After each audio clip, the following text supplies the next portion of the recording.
ಭೂಮಿಕ್ನ ತಂದೆ ಇನ್ನೂ ಕೂಡ ನಿಂತಿಲ್ಲ. ನನ್ನ ಮಗ ಸತ್ತಿಲ್ಲ, ತೋಟದಲ್ಲಿ ಮಲಗಿದ್ದಾನೆ, ಹೀಗಾಗಿ ಮಗನ ಕಾರ್ಯ ಮಾಡಲು ಬಿಡಲ್ಲ, ಹಾಸನದಲ್ಲಿ ಭೂಮಿಕ್ ತಂದೆ ಹೇಳಿದ್ದಾರೆ.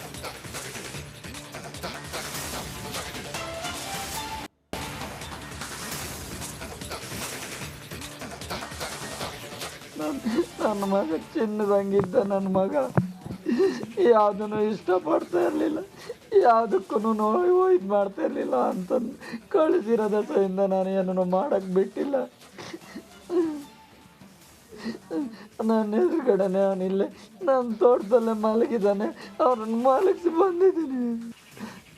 ಏನು ಹೇಳೋದು, ಅವ್ರ ತಾಯಿಗೆ ಹೇಳ್ತಿದ್ದ, ಅಮ್ಮ ಓದ್ತಾ ಇದ್ದೀನಿ, ಇನ್ನು 2 ವರ್ಷ ಇನ್ನೆಲ್ಲ ಇದ್ದಿದ್ದೆ ನಾನೆಲ್ಲ ಮಾಡ್ಕೊತೀನಿ, ಇನ್ನು 2 ವರ್ಷ ಸುಮ್ಮನೆ ಇದ್ಬಿಡಿ. ನನಗೂ ಅಪ್ಪ ಅವಳು ಹೇಳ್ತಾ ಇದ್ಲು, ಅಪ್ಪಗೂ ಹುಷಾರಿಲ್ಲ, ಅದು ಇನ್ನು 2 ವರ್ಷ ಸುಮ್ಮನೆ ಇರಲಿ, ನಾನೆಲ್ಲ ನೋಡ್ಕೊಂಡು ಹೋಗ್ತೀನಿ ಅಂತ ಕಣ್ಕಂಡೇ ಬಂದ, ಹೇಳ್ಕೊಂಡೇ ಬಂದ. ಇವಾಗ ನೋಡಿದ್ರೆ ನನ್ನ ಮನೆ ಬಿಟ್ಟು ಹೋಗ್ಬಿಟ್ಟ. 20 ವರ್ಷಕ್ಕೆ ಎಲ್ಲ ಬಿಟ್ಟು ಹೋಗ್ಬಿಟ್ಟ. ನಾಯಿನ ಪ್ರಾಣ ಕೊಡ್ತಾ ಇದ್ದ ನಾಯಿ. ಅವನ ಅಂತ್ಯಸ್ಕಂಸ್ಕಾರ ಅದು ಯಾರಿಗೂ ನೋಡ್ದಂಗೆ ಮುಖ ಎಲ್ಲ ಮುಚ್ಚಿ ಕಳಿಸ್ತಾ ಇದ್ದಿದ್ದು ನನ್ನ ನಾಯಿಗಳು. ಅವನು ಮುಖ ಮುಚ್ಚಿ ಯಾರಿಗೂ ನೋಡ್ದಂಗೆ ಬಟ್ಟೆನೆಲ್ಲ ಮುಚ್ಚಿ ಕಳಿಸಿದ್ದು ನಾಯಿ. ಬೆಳಗ್ಗೆ ಎದ್ದು ರಾತ್ರಿ ಎದ್ದು ಅಣ್ಣಗೆ ಏನಾರು ತಗೊಂಡೋಗಿ ಕೊಡೋ ಅಂದ್ರೆ ಕಾಫಿ ನೀರು ಟೀ ಎಲ್ಲ ತಗೊಂಡೋಗಿ ಕೊಡ್ತಾ ಇದ್ದ ಅವನಿಗೆ, ಅವನ ರೂಮಿಗೆ. ಅಷ್ಟು ಪ್ರೀತಿ ಮಾಡ್ತಾ ಇದ್ದ. ಇವನು ಅಷ್ಟೇ ಪ್ರೀತಿ ಮಾಡ್ತಾ ಇದ್ದ ಅವನು. ನನ್ನ ಮಗ ಚಿನ್ನದಂಗಿದ್ದ. ನನ್ನ ಮಗ ಇನ್ನು ಇದೇ ಸಂದರ್ಭದಲ್ಲಿ ಭೂಮಿಕ್ ಅವರ ತಂದೆ ರಾಜ್ಯ ಸರ್ಕಾರದ ವಿರುದ್ಧ ಕಿಡಿಕಾರಿದ್ದಾರೆ. ಪಾಪದ ಪೊಲೀಸರನ್ನು ಅಮಾನತು ಮಾಡಲಾಗಿದೆ, ಮಾನ ಮರ್ಯಾದೆ ಎನ್ನೋದಿದ್ರೆ ಅವರು ರಾಜೀನಾಮೆಯನ್ನು ಕೊಡಲಿ, ನನ್ನ ಮಗನ ಸಾವಿಗೆ ರಾಜ್ಯ ಸರ್ಕಾರವೇ ಕಾರಣ ಅಂತೇಳಿ ಆಕ್ರೋಶವನ್ನು ಹೊರಹಾಕಿದ್ದಾರೆ. ನಿಮ್ಮ ಮಕ್ಕಳನ್ನು ಸೇಫ್ ಮಾಡಿ ನಮ್ಮ ಮಕ್ಕಳನ್ನು ಬಲಿ ಕೊಟ್ರಿ ಅಂತೇಳಿ ಕಿಡಿಕಾರಿದ್ದಾರೆ. ನೋಡಿ, ಇದನ್ನ ದಯವಿಟ್ಟು ಹೇಳ್ತೀನಿ, ಅವ್ರದ್ದು ತಪ್ಪೋ ಇಲ್ಲ, ಅವ್ರವ್ರ ಕರ್ತವ್ಯ ಮಾಡಿದ್ದಾರೆ. ಒಂದು ಆಂಬುಲೆನ್ಸ್ ವ್ಯವಸ್ಥೆ ಇಲ್ದರೆ ಪೊಲೀಸರು ಎತ್ಕೊಂಡೋಗಿ ಹಾಸ್ಪಿಟ್ಲಿಗೆ ಹಾಕಿದ್ದಾರೆ. ಅವ್ರನ್ನ ಸಸ್ಪೆಂಡ್ ಮಾಡೋದ್ರಲ್ಲಿ ಯಾವ್ದು ನ್ಯಾಯ ಇದೆ? ಅವ್ರಗಳ ತಪ್ಪೇನಿದೆ? ಇವ್ರುಗಳು ಮಾಡಿರೋ ತಪ್ಪನ್ನ ಅವ್ರ ಮೇಲೆ ಹಾಕಿ ಅವ್ರನ್ನ ಸಸ್ಪೆಂಡ್ ಮಾಡೋದಲ್ಲ. ನನ್ನ ಮಗನ್ನ ಪೊಲೀಸ್ ಎತ್ಕೊಂಡು ಹೋಗಿ ಹಾಸ್ಪಿಟ್ಲಿಗೆ ಹಾಕಿದ್ದಾರೆ. ಆಂಬುಲೆನ್ಸ್ ವ್ಯವಸ್ಥೆ ಇವ್ರು ಮಾಡಿಲ್ಲ.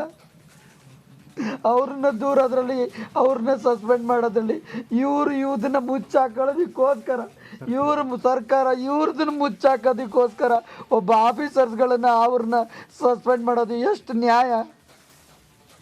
ಅವ್ರ ಕೆಲಸನ ಲಾಸ್ಟ್ ಎಂಡಲ್ಲೂ ತಗೊಂಡೋಗಿ ಹಾಸ್ಪಿಟ್ಲಿಗೆ ಸೇರಿಸಿರೋದು ಅಂದರೆ ಅದು ಪೊಲೀಸು ಜೀಪಲ್ಲಿ ಇವ್ರು ಮಾಡಿದರೆ ಆಗ್ತಾಯಿತ್ತು. ನನ್ನ ಮಗ ಉಳಿತಿದ್ದ. ಒಂದು ಆಂಬುಲೆನ್ಸ್ ವ್ಯವಸ್ಥೆ ಇದ್ದರೆ ನನ್ನ ಮಗ ಉಳಿತಿದ್ದ. ಅದು ಮಾಡದೇ ಇರೋ ತಪ್ಪನ್ನ, ಇವ್ರು ಮಾಡದೇ ಇರೋ ತಪ್ಪನ್ನ ಅವ್ರ ಮೇಲೆ ಹಾಕ್ಬಿಟ್ಟು ಇವರಿದ್ದಾರೆ. ಇವ್ರಿಗೆ ನೈತಿಕತೆ ಇದ್ದರೆ ಇವ್ರುಗಳ ಮನೆಗೆ ಹೋಗ್ಬೇಕಲ್ವ? ಇವ್ರ ನೈತಿಕತೆ ಇದೆ, ಇವ್ರ ತಪ್ಪನ್ನ ಅವ್ರ ಮೇಲೆ ಹಾಕೋದು ಎಷ್ಟು ಸರಿ ಹೇಳಿ? ಸರ್ಕಾರದ ಸಚಿವರು ಕ್ರಮ ಆಗಬೇಕು. ಇದು ಸರ್ಕಾರದ ಸಚಿವರು ಅನ್ನೋಕ್ಕಿಂತ ನಾನು ಯಾವುದೇ ಸರ್ಕಾರದ ಪರವಾಗಿ ಮಾತಾಡ್ತಾ ಇಲ್ಲ, ಸರ್ಕಾರ ಇದ್ರ ಮಾತಾಡ್ತಾ ಇಲ್ಲ. ಇದು ಖುದ್ದು ನಮ್ಮ ಚೀಫ್ ಮಿನಿಸ್ಟರ್, ನಮ್ಮ ಹೋಮ್ ಮಿನಿಸ್ಟ್ರು ಮತ್ತು ನಮ್ಮ DK ಸಾಹೇಬ್ರನ್ನ ನೋಡಬೇಕು. ಇದನ್ನು ಅವ್ರ ಮಕ್ಕಳು ಮೊಮ್ಮಕ್ಕಳು ಫೋಟೋ ತೆಗ್ಸೋದಕ್ಕೋಸ್ಕರ ಈ ಸ್ಟೇಡಿಯಂ ಒಳಗಡೆ ಇದ್ದರು. ನನ್ನ ಮಕ್ಕಳು ಎಲ್ಲ ಸತ್ತಿದ್ರು, 11 ಮಕ್ಕಳು ಸತ್ತಿದ್ರು. ಅವ್ರ ಫೋಟೋ ತಕ್ಕೊಂಡು ಎಂಜಾಯ್ ಮಾಡ್ಕೊಂಡು ಹೋದರು. ಇಂಥ ಸರ್ಕಾರ ನಮಗೆ ಬೇಕಾ? ಇಂಥ ಜನಪ್ರತಿನಿಧಿಗಳು ನಮಗೆ ಬೇಕಾ? ಅವ್ರ ತಪ್ಪನ್ನು ಮುಚ್ಚಿಡೋದಕ್ಕೋಸ್ಕರ ಪೊಲೀಸರನ್ನ ಸಸ್ಪೆಂಡ್ ಮಾಡೋದು, ಪೊಲೀಸರನ್ನ ಅನಾಹುತ ನೋಡಿ ಅವರ ಆಕ್ರಂದನ ಯಾವ ರೀತಿಯಾಗಿದೆ ಅಂತೇಳಿ. ಈ ಸಾವಿಗೆ ನ್ಯಾಯ ಬೇಕಿದೆ. ತಲೆದಂಡ ಯಾರದ್ದು? ತಪ್ಪು ಮಾಡಿದ್ದು ಯಾರು? ಸೆಲ್ಫಿ ತಗೊಂಡಿದ್ದು ಮತ್ತಿನ್ಯಾರು? ಈ ಕಣ್ಣೀರು ನಿಮಗೆ ಕಾಣಿಸ್ತಾ ಇಲ್ವಾ? ಅವರ ಗೋಳು ನಿಮಗೆ ಕೇಳಿಸ್ತಾ ಇಲ್ವಾ? ಅವರು ಬಾಯಲ್ಲಿ ಬರ್ತಾ ಇದೆ. ನಾಚಿಕೆ ಮಾನ ಮರ್ಯಾದೆ ಅನ್ನೋದಿದ್ರೆ ರಾಜೀನಾಮೆ ಕೊಟ್ಟು ಹೋಗಿ. ಅಮಾಯಕ ಪೊಲೀಸರನ್ನ ಬಲಿಪಶು ಮಾಡಿದ್ದೀರಿ ಅಂತೇಳಿ ಇವತ್ತು ಪೋಷಕರೇ ಆಕ್ರೋಶವನ್ನು ಹೊರ ಹಾಕ್ತಿದ್ದಾರೆ. ನೀವೇನಾದರೂ ಹೇಳಿ, ಏನಾದರೂ ಬೈರಿ, ನಾವು ನಮ್ಮ ಚೇರನ್ನು ಬಿಟ್ಟು ಹೋಗೋದಿಲ್ಲ. ಕೂತ್ಕೊಂಡ್ಬಿಟ್ಟಿದ್ದಾರೆ. ನಾವು ಬಿಡಿ ಅಂತ ಹೇಳ್ತಾ ಇಲ್ಲ. ನೀವು ಮಾಡಿರುವಂಥ ತಪ್ಪು, ನಿಮ್ಮ ಎಡವಟ್ಟನ್ನು ಒಪ್ಪಿಕೊಳ್ಳಿ. ಒಪ್ಕೊಳ್ಳೋಕ್ಕೂ ಸಿದ್ಧರಿಲ್ಲ. ವೈಫಲ್ಯ ಆಗಿದೆ ಅನ್ನೋಂಥ ಹೇಳಿಕೆ ಕೊಡೋದಕ್ಕೂ ಸಿದ್ಧರಿಲ್ಲ. ಕ್ಷಮೆ ಕೇಳ್ತೀವಿ ಅಂದರೆ ಮುಗೀತು. ಪ್ರಿಯಾಂಕ್ ಖರ್ಗೆ ಅವ್ರು ಮಾತ್ರ ವೈಫಲ್ಯ ಆಗಿದೆ ಅಂತಂದರು. ಆದರೆ ಯಾರ ವೈಫಲ್ಯ ಆಗಿದೆ ಅಂತೇಳಿ ಹೇಳಲಿಲ್ಲ. ಯಾರ ಕಾರ್ಯಕ್ರಮಕ್ಕೆ ಮಾಡೋಣ ಅಂತ ಹೇಳಿದವ್ರು ಯಾರು, ಯಾರ ಏನೇನು ಒಪ್ಪಂದ ಮಾಡಿಕೊಂಡ್ರು, ಯಾರ ಬಲವಂತಕ್ಕೆ ವಿಧಾನಸೌಧದ ಮುಂದೆ ಮೆಟ್ಟಿಲ ಮೇಲೆ ಸನ್ಮಾನ ಕಾರ್ಯಕ್ರಮವನ್ನು ಮಾಡಿದ್ರು, ಆ ಕಾರ್ಯಕ್ರಮ ಆದಮೇಲೆ ಯಾರು ಅನೌನ್ಸ್ ಮಾಡಿದ್ದು ಎಲ್ಲ ಸ್ಟೇಡಿಯಂ ಹತ್ರ ಹೋಗಿ ಅಂತ, ಇದೆಲ್ಲ ತನಿಖೆಯಿಂದ ಗೊತ್ತಾಗುತ್ತಾ? ಖಂಡಿತವಾಗ್ಲೂ ತನಿಖೆಯಲ್ಲಿ ಗೊತ್ತಾಗೋದಿಲ್ಲ. ಯಾರು ಹೇಳ್ತಾರೆ? ಯಾರು ಬಾಯ್ಬಿಡೋದಿಲ್ಲ. ಭೂಮಿಕ್ನ ತಂದೆ ಇನ್ನೂ ಕೂಡ ನಿಂತಿಲ್ಲ. ನನ್ನ ಮಗ ಸತ್ತಿಲ್ಲ, ತೋಟದಲ್ಲಿ ಮಲಗಿದ್ದಾನೆ, ಹೀಗಾಗಿ ಮಗನ ಕಾರ್ಯ ಮಾಡಲು ಬಿಡಲ್ಲ, ಹಾಸನದಲ್ಲಿ ಭೂಮಿಕ್ ತಂದೆ ಹೇಳಿದ್ದಾರೆ.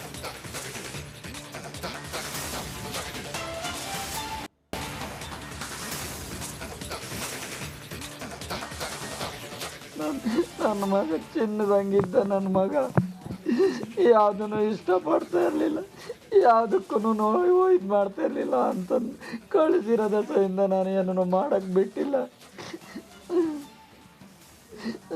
ನನ್ನ ಎದುರುಗಡೆನೆ ಅವನಿಲ್ಲೇ ನನ್ನ ತೋಟದಲ್ಲೇ ಮಲಗಿದ್ದಾನೆ. ಅವ್ರನ್ನ ಮಲಗಿಸಿ ಬಂದಿದ್ದೀನಿ. ಏನು ಹೇಳೋದು? ಅವ್ರ ತಾಯಿಗೆ ಹೇಳ್ತಿದ್ದ, ಅಮ್ಮ ಓದ್ತಾ ಇದ್ದೀನಿ, ಇನ್ನು 2 ವರ್ಷ ಇನ್ನೆಲ್ಲ ಇದ್ದಿದ್ದೆ ನಾನೆಲ್ಲ ಮಾಡ್ಕೊತೀನಿ, ಇನ್ನು 2 ವರ್ಷ ಸುಮ್ಮನೆ ಇದ್ಬಿಡಿ. ನನಗೂ ಅಪ್ಪ ಅವಳು ಹೇಳ್ತಾ ಇದ್ಲು, ಅಪ್ಪಗೂ ಹುಷಾರಿಲ್ಲ, ಅದು ಇನ್ನು 2 ವರ್ಷ ಸುಮ್ಮನೆ ಇರಲಿ, ನಾನೆಲ್ಲ ನೋಡ್ಕೊಂಡು ಹೋಗ್ತೀನಿ ಅಂತ ಕಣ್ಕಂಡೇ ಬಂದ, ಹೇಳ್ಕೊಂಡೇ ಬಂದ. ಇವಾಗ ನೋಡಿದ್ರೆ ನನ್ನ ಬಿಟ್ಟು ಹೋಗ್ಬಿಟ್ಟ. 20 ವರ್ಷಕ್ಕೆ ಎಲ್ಲ ಬಿಟ್ಟು ಹೋಗ್ಬಿಟ್ಟ.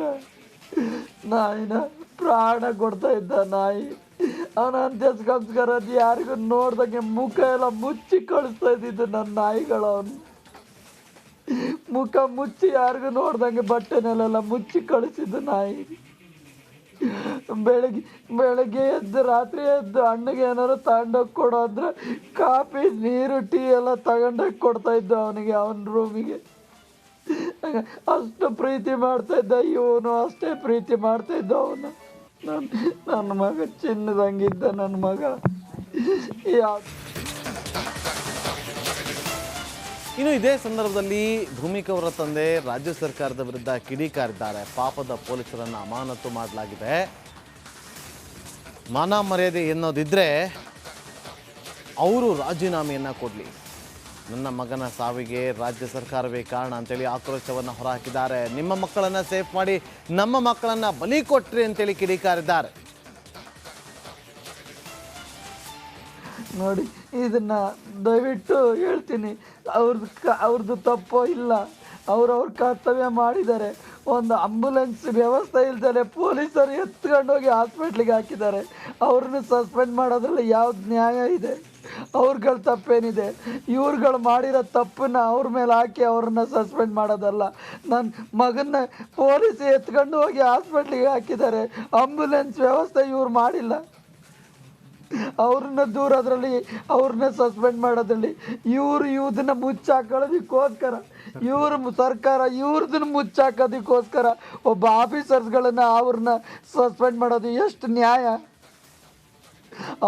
ಅವ್ರ ಕೆಲಸನ ಲಾಸ್ಟ್ ಎಂಡಲ್ಲೂ ತಗೊಂಡೋಗಿ ಹಾಸ್ಪಿಟ್ಲಿಗೆ ಸೇರಿಸಿರೋದು ಅಂದರೆ ಅದು ಪೊಲೀಸು ಜೀಪಲ್ಲಿ ಇವ್ರು ಮಾಡಿದರೆ ಆಗ್ತಾಯಿತ್ತು. ನನ್ನ ಮಗ ಉಳಿತಿದ್ದ. ಒಂದು ಆಂಬುಲೆನ್ಸ್ ವ್ಯವಸ್ಥೆ ಇದ್ದರೆ ನನ್ನ ಮಗ ಉಳಿತಿದ್ದ. ಅದು ಮಾಡದೇ ಇರೋ ತಪ್ಪನ್ನ, ಇವ್ರು ಮಾಡದೇ ಇರೋ ತಪ್ಪನ್ನ ಅವ್ರ ಮೇಲೆ ಹಾಕ್ಬಿಟ್ಟು ಇವರಿದ್ದಾರೆ. ಇವ್ರಿಗೆ ನೈತಿಕತೆ ಇದ್ದರೆ ಇವ್ರುಗಳ ಮನೆಗೆ ಹೋಗ್ಬೇಕಲ್ವ? ಇವ್ರ ನೈತಿಕತೆ ಇದೆ, ಇವ್ರ ತಪ್ಪನ್ನ ಅವ್ರ ಮೇಲೆ ಹಾಕೋದು ಎಷ್ಟು ಸರಿ ಹೇಳಿ? ಸರ್ಕಾರದ ಸಚಿವರಿಗೆ ಕ್ರಮ ಆಗಬೇಕು. ಇದು ಸರ್ಕಾರದ ಸಚಿವರು ಅನ್ನೋಕ್ಕಿಂತ ನಾನು ಯಾವುದೇ ಸರ್ಕಾರದ ಪರವಾಗಿ ಮಾತಾಡ್ತಾ ಇಲ್ಲ, ಸರ್ಕಾರ ಇದ್ರ ಮಾತಾಡ್ತಾ ಇಲ್ಲ. ಇದು ಖುದ್ದು ನಮ್ಮ ಚೀಫ್ ಮಿನಿಸ್ಟರ್, ನಮ್ಮ ಹೋಮ್ ಮಿನಿಸ್ಟ್ರು ಮತ್ತು ನಮ್ಮ DK ಸಾಹೇಬ್ರನ್ನ ನೋಡಬೇಕು. ಇದು ಅವ್ರ ಮಕ್ಕಳು ಮೊಮ್ಮಕ್ಕಳು ಫೋಟೋ ತೆಗ್ಸೋದಕ್ಕೋಸ್ಕರ ಈ ಸ್ಟೇಡಿಯಂ ಒಳಗಡೆ ಇದ್ದರು. ನನ್ನ ಮಕ್ಕಳು ಎಲ್ಲ ಸತ್ತಿದ್ರು, 11 ಮಕ್ಕಳು ಸತ್ತಿದ್ರು. ಅವ್ರ ಫೋಟೋ ತಕ್ಕೊಂಡು ಎಂಜಾಯ್ ಮಾಡ್ಕೊಂಡು ಹೋದರು. ಇಂಥ ಸರ್ಕಾರ ನಮಗೆ ಬೇಕಾ? ಇಂಥ ಜನಪ್ರತಿನಿಧಿಗಳು ನಮಗೆ ಬೇಕಾ? ಅವ್ರ ತಪ್ಪನ್ನು ಮುಚ್ಚಿಡೋದಕ್ಕೋಸ್ಕರ ಪೊಲೀಸರನ್ನ ಸಸ್ಪೆಂಡ್ ಮಾಡೋದು, ಪೊಲೀಸರನ್ನ ಅನಾಹುತ ನೋಡಿ ಅವರ ಆಕ್ರಂದನ ಯಾವ ರೀತಿಯಾಗಿದೆ ಅಂತೇಳಿ. ಈ ಸಾವಿಗೆ ನ್ಯಾಯ ಬೇಕಿದೆ. ತಲೆದಂಡ ಯಾರದ್ದು, ತಪ್ಪು ಮಾಡಿದ್ದು ಯಾರು, ಸೆಲ್ಫಿ ತಗೊಂಡಿದ್ದು ಮತ್ತಿನ್ಯಾರು? ಈ ಕಣ್ಣೀರು ನಿಮಗೆ ಕಾಣಿಸ್ತಾ ಇಲ್ವಾ? ಅವರ ಗೋಳು ನಿಮಗೆ ಕೇಳಿಸ್ತಾ ಇಲ್ವಾ? ಅವರು ಬಾಯಲ್ಲಿ ಬರ್ತಾ ಇದೆ. ನಾಚಿಕೆ ಮಾನ ಮರ್ಯಾದೆ ಅನ್ನೋದಿದ್ರೆ ರಾಜೀನಾಮೆ ಕೊಟ್ಟು ಹೋಗಿ. ಅಮಾಯಕ ಪೊಲೀಸರನ್ನ ಬಲಿಪಶು ಮಾಡಿದ್ದೀರಿ ಅಂತೇಳಿ ಇವತ್ತು ಪೋಷಕರೇ ಆಕ್ರೋಶವನ್ನು ಹೊರ ಹಾಕ್ತಿದ್ದಾರೆ. ನೀವೇನಾದರೂ ಹೇಳಿ, ಏನಾದರೂ ಬೈರಿ, ನಾವು ನಮ್ಮ ಚೇರನ್ನು ಬಿಟ್ಟು ಹೋಗೋದಿಲ್ಲ. ಕೂತ್ಕೊಂಡ್ಬಿಟ್ಟಿದ್ದಾರೆ. ನಾವು ಬಿಡಿ ಅಂತ ಹೇಳ್ತಾ ಇಲ್ಲ. ನೀವು ಮಾಡಿರುವಂಥ ತಪ್ಪು, ನಿಮ್ಮ ಎಡವಟ್ಟನ್ನು ಒಪ್ಪಿಕೊಳ್ಳಿ. ಒಪ್ಕೊಳ್ಳೋಕ್ಕೂ ಸಿದ್ಧರಿಲ್ಲ. ವೈಫಲ್ಯ ಆಗಿದೆ ಅನ್ನೋಂಥ ಹೇಳಿಕೆ ಕೊಡೋದಕ್ಕೂ ಸಿದ್ಧರಿಲ್ಲ. ಕ್ಷಮೆ ಕೇಳ್ತೀವಿ ಅಂದರೆ ಮುಗೀತು. ಪ್ರಿಯಾಂಕ್ ಖರ್ಗೆ ಅವ್ರು ಮಾತ್ರ ವೈಫಲ್ಯ ಆಗಿದೆ ಅಂತಂದರು. ಆದರೆ ಯಾರ ವೈಫಲ್ಯ ಆಗಿದೆ ಅಂತೇಳಿ ಹೇಳಲಿಲ್ಲ. ಯಾರ ಕಾರ್ಯಕ್ರಮಕ್ಕೆ ಮಾಡೋಣ ಅಂತ ಹೇಳಿದವ್ರು ಯಾರು, ಯಾರ ಏನೇನು ಒಪ್ಪಂದ ಮಾಡಿಕೊಂಡ್ರು, ಯಾರ ಬಲವಂತಕ್ಕೆ ವಿಧಾನಸೌಧದ ಮುಂದೆ ಮೆಟ್ಟಿಲ ಮೇಲೆ ಸನ್ಮಾನ ಕಾರ್ಯಕ್ರಮವನ್ನು ಮಾಡಿದ್ರು, ಆ ಕಾರ್ಯಕ್ರಮ ಆದಮೇಲೆ ಯಾರು ಅನೌನ್ಸ್ ಮಾಡಿದ್ದು ಎಲ್ಲ ಸ್ಟೇಡಿಯಂ ಹತ್ರ ಹೋಗಿ ಅಂತ? ಇದೆಲ್ಲ ತನಿಖೆಯಿಂದ ಗೊತ್ತಾಗುತ್ತಾ? ಖಂಡಿತವಾಗ್ಲೂ ತನಿಖೆಯಲ್ಲಿ ಗೊತ್ತಾಗೋದಿಲ್ಲ. ಯಾರು ಹೇಳ್ತಾರೆ? ಯಾರು ಬಾಯ್ಬಿಡೋದಿಲ್ಲ.